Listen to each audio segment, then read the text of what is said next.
আসসালামু আলাইকুম viewers, home কুকিংয়ে সবাইকে স্বাগতম। আজকে আমি খুব কম খরচে পটল দিয়ে চিংড়ি মাছের একটি মজাদার রেসিপি শেয়ার করছি। আশা করি তোমাদের ভালো লাগবে। তো আমার ভিডিওটি পুরোপুরি শেষ পর্যন্ত দেখতে থাকো। তো চলো দেরি না করে রান্নাটা শুরু করা যাক। সবার প্রথমে আমি একটা বড় কড়াই নিয়েছি। কড়াইতে 100 গ্রাম সর্ষের তেল নিয়েছি। তেলটা একটু গরম হতে দিচ্ছি। এর মধ্যে আমি চিংড়ি মাছগুলো মেখে নেব। তার জন্য চিংড়ি মাছের মধ্যে পরিমাণ মতো নুন দিয়ে দিচ্ছি, আর দিয়ে দিচ্ছি হলুদ গুঁড়ো, দিয়ে সব কিছু ভালো করে মেখে নিচ্ছি। মেখে নেওয়া হয়ে গেলে এরপর আমি এক এক করে তেলের মধ্যে ছেড়ে দেব। তেলটা গরম হয়ে গেছে, এবার চিংড়ি মাছগুলো সব ছেড়ে দিচ্ছি। আমি এখানে সব চিংড়ি মাছগুলো একবারেই দিয়েছি, কারণ তেলের পরিমাণটা বেশি ছিল। এরপর আমি চিংড়ি মাছগুলো ভালো করে চামচ দিয়ে নেড়ে নেড়ে লাল লাল করে ভেজে নেব। 1 থেকে 2 মিনিটের মতন তেলের মধ্যে রেখে আমি ভেজে নিয়েছি। এরপর আমি চিংড়ি মাছগুলো সব তুলে নিচ্ছি। দেখতেই পাচ্ছ আমি কতটা এখানে লাল লাল করেছি। তো এরপর আমি সব চিংড়ি মাছগুলোকে তুলে নিচ্ছি। এরপর ওই একই তেলের মধ্যে আমি আগে থেকে ধুয়ে রাখা পরিষ্কার করা পটলগুলো ভেজে নিচ্ছি। আমি এখানে পটলটা 1 ভাগের 4 ভাগ করেছি, তোমরা চাইলে 2 ভাগ করেও করতে পারো। তো এবার ওই তেলের মধ্যে পটলগুলো 2 থেকে 3 মিনিটের মতন ভালো করে নেড়ে চেড়ে আমি ভেজে নেব। এখানে পটলগুলো বেশি লাল লাল করব না, অল্প একটু লাল হয়ে গেলে পটলগুলো সব তুলে নেব। পটলগুলো ভাজা হয়ে গেছে, এরপর সব পটলগুলো আমি তুলে নিচ্ছি।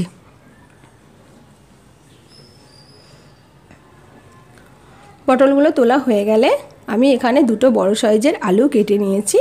এরপর আমি আলুগুলো ওই তেলের মধ্যে ভেজে নিচ্ছি।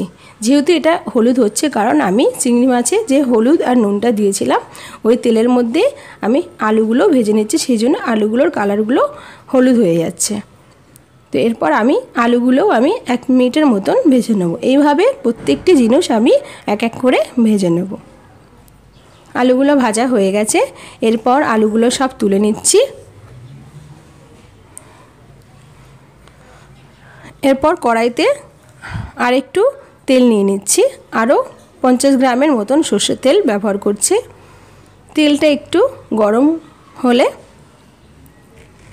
ওর মধ্যে দিয়ে দিচ্ছি পেঁয়াজ কুচি, দিয়ে একটু নেড়ে চেড়ে দিয়ে উপরে আমি 1 চামচ নুন দিয়ে দিচ্ছি। নুনটা দিচ্ছি কারণ পেঁয়াজটা তাড়াতাড়ি সিদ্ধ হয়ে লাল হয়ে যায়। এখানে পেঁয়াজটাও বেশি আমি লাল লাল করব না, হাফ লাল করে আমি উপরে দিয়ে দেবো আদা রসুনের পেস্ট। আদা রসুনের পেস্টটা দিয়ে একটু নেড়ে চেড়ে দিয়ে উপরে সামান্য একটু পানি দিয়ে দিচ্ছি।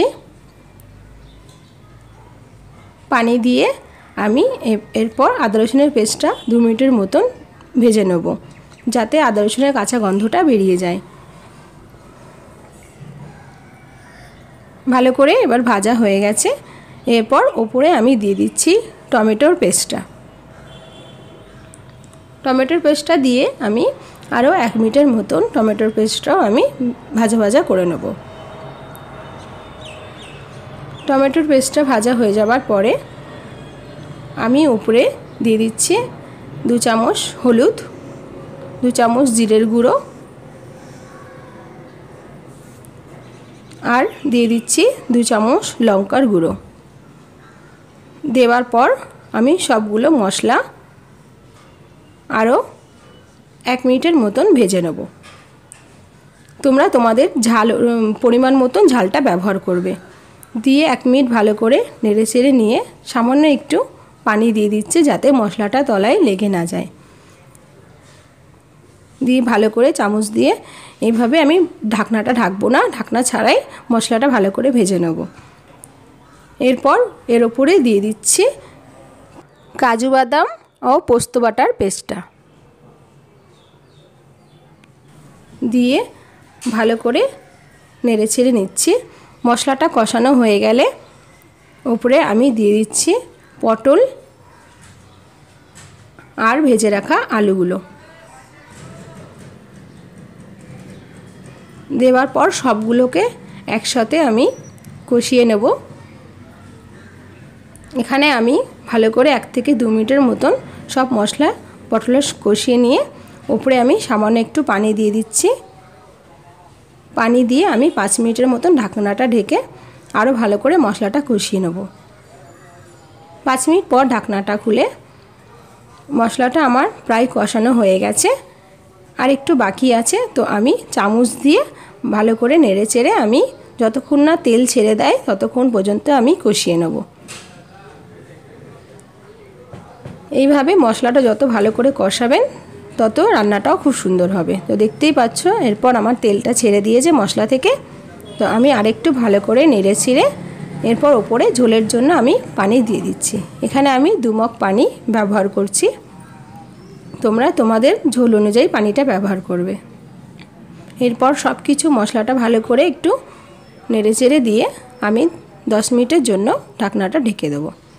10 মিনিট পর ঝোলটা ফুটে গেলে উপরে আমি ভেজে রাখা চিংড়ি মাছগুলো দিয়ে দেবো। দিয়ে একটু নেড়ে চেড়ে দিয়ে আরও 10 মিনিটের জন্য ঢাকনাটা ঢেকে রান্নাটা করে নেব।